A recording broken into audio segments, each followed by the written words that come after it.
আসসালামু আলাইকুম বন্ধুরা, আজকে খুব সুন্দর একটি জিনিস আপনাদেরকে দেখাবো।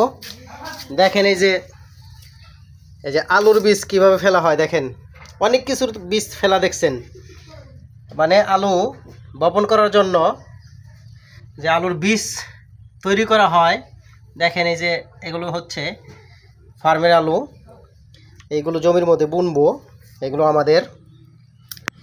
এগুলো হচ্ছে এক বস্তা দোকান থেকে নিয়ে এসে তারপরে এইখানে রেখে, এই যে দেখেন ওই যে খড় যেগুলো, খড় দিয়ে একদম ঢেকে দেওয়া হয়েছে। এই যে সম্পূর্ণ এই যে এগুলোর মধ্যে ছোট ছোট, এই যে দেখেন ছোট ছোট যে পুষি, এই যে পুষি ওঠার জন্য,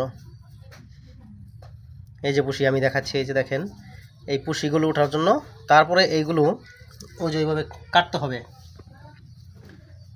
তো এই যে এগুলো প্রায় 7 থেকে 8 দিন হয়ে গেছে। এইখানে এনে আলুগুলো এই যে জাবা দিয়ে, তারপরে এইখানে হালকা হালকা একটু পানি দেওয়া হয়েছিল কিন্তু বন্ধুরা। এই যে দেখেন এই যে নিচ পর্যন্ত, ওইখান দিয়ে নিচ পর্যন্ত রাখা হয়েছে, ওই যে অনেক দূর পর্যন্ত রাখা হয়েছে। এই যে আমি আবার এগুলো এই যে একটু সরাই। এই যে দেখেন এগুলো সরাবো এখন। এই যে এগুলো হয়ে গেছে ইনশাল্লাহ। ওই যে দেখেন, ওই যে দেখেন হয়ে গেছে সব।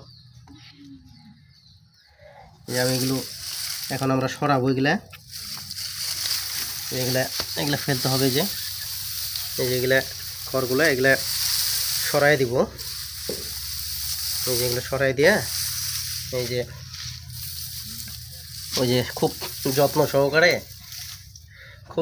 সহকারে এগুলা সরাইয়া, তারপরে এগুলা কেটে কেটে তারপর জমির মধ্যে লাগাতে হবে, রোপণ করতে হবে।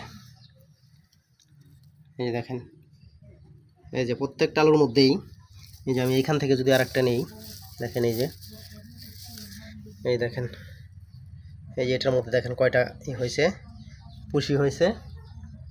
এই দেখেন 1 2 3 4 5 6টা। এই যে এরকমভাবে এই সবগুলোর মধ্যে এই যে এই দিক থেকে দেখেন, এই দিক থেকে যদি একটু টান দিই, ওই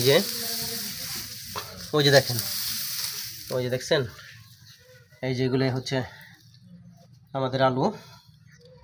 আমাদের জমিতে এগুলো বপন করা হবে। এখন এগুলো বের করে তারপর কাটা হবে।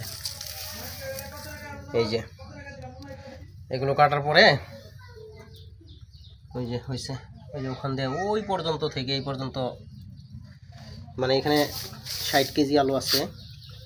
এই যে আমি যদি একদম ওই পুরা থেকে দেখাই, ওইখান থেকে দেখেন ওই যে অনেক দূর পর্যন্ত, কিন্তু ওই যে অনেক দূর পর্যন্ত।